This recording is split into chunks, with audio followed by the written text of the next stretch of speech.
Something that occurred to me while I was editing,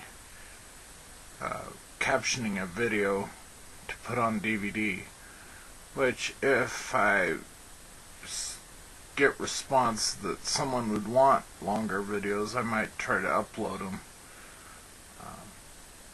because they're about an hour long. But something that occurred to me was that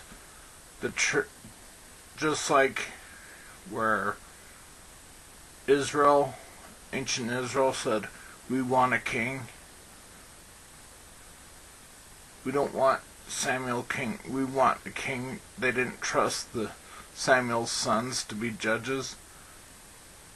And they said, we want a king like other nations. I think that the modern day church has done that too.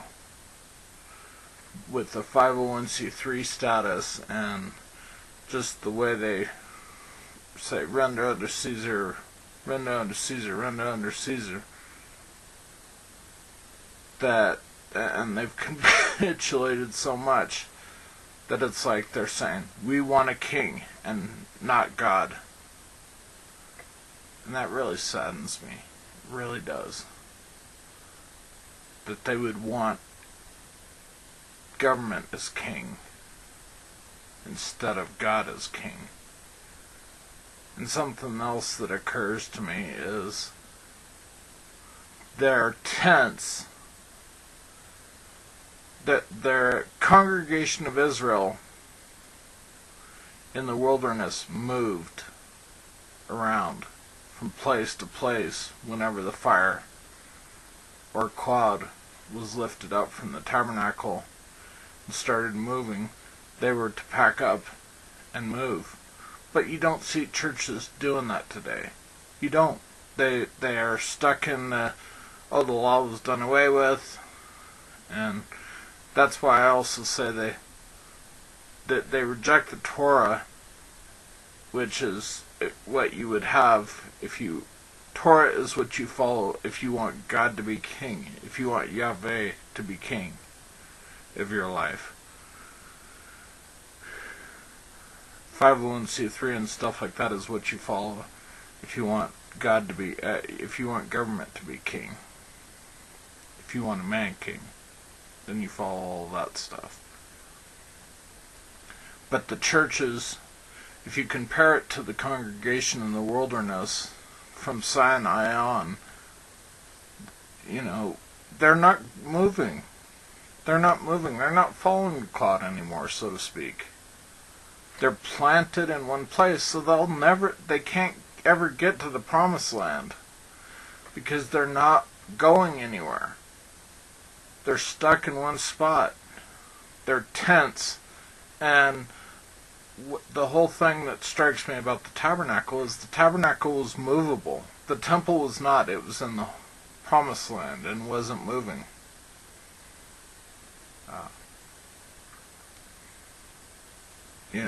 That at rest, the throne of God, which was what the mercy seat represented, was the throne of God. You don't see that anymore. You don't see that as the center of life anymore. You don't see God as the center of the life. And the tabernacle was a dwelling place for the King of the universe.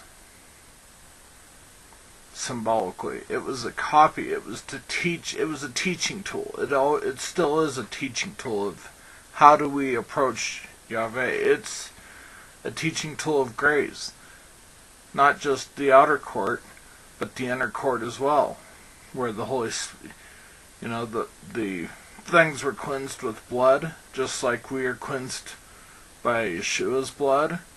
And you had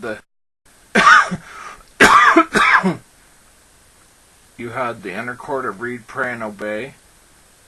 The altar of incense before the veil. You had the table of showbread. You had the menorah, which it had the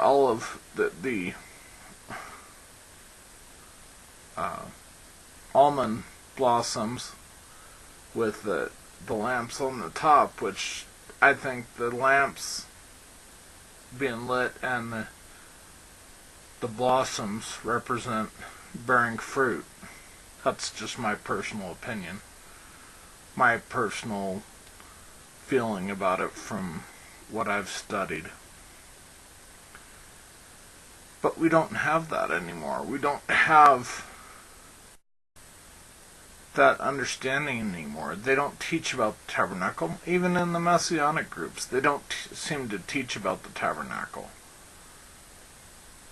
And it was leading us through the wilderness. The wilderness in the tabernacle model was the inner court. The outer court was Egypt, the world, which is why, you look at why was Pharaoh's army drowned in the Red Sea? Why do you find chariot wheels in the Red Sea?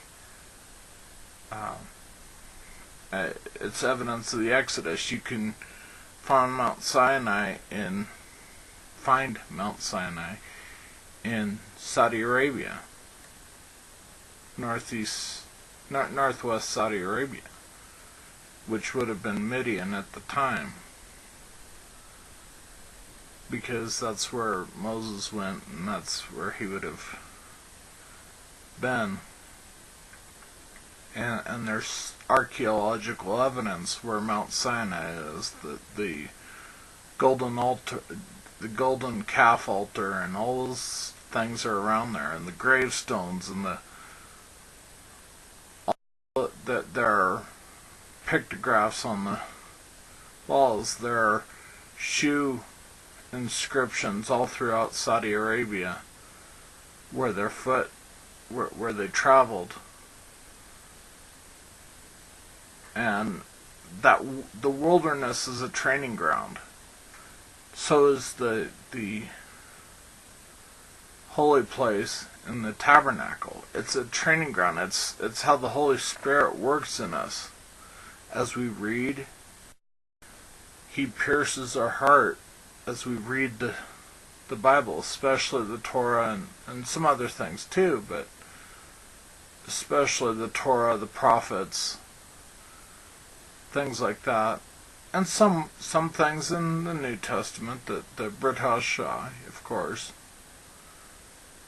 But it's that journey, and that's the journey that most churches don't want to take anymore. That's why sometimes you have to pick up and transplant yourself into another church where you can actually grow. It may be a good growing environment for some people, but not for others. And sometimes the growing environment is just studying on your own and letting the Holy Spirit work in your life, not just going to sermons. Pastors can only give you a Cliff Note version of the Bible. And so, we're each on our personal journey in a sense. And when the cloud or the fire goes up, we need to be moving. Just like they were to do in the wilderness of ancient Israel. With ancient Israel. So, I thought this was of interest. Maybe it is, maybe it isn't. Let me know. Leave comments, whatever. So, shalom, shalom.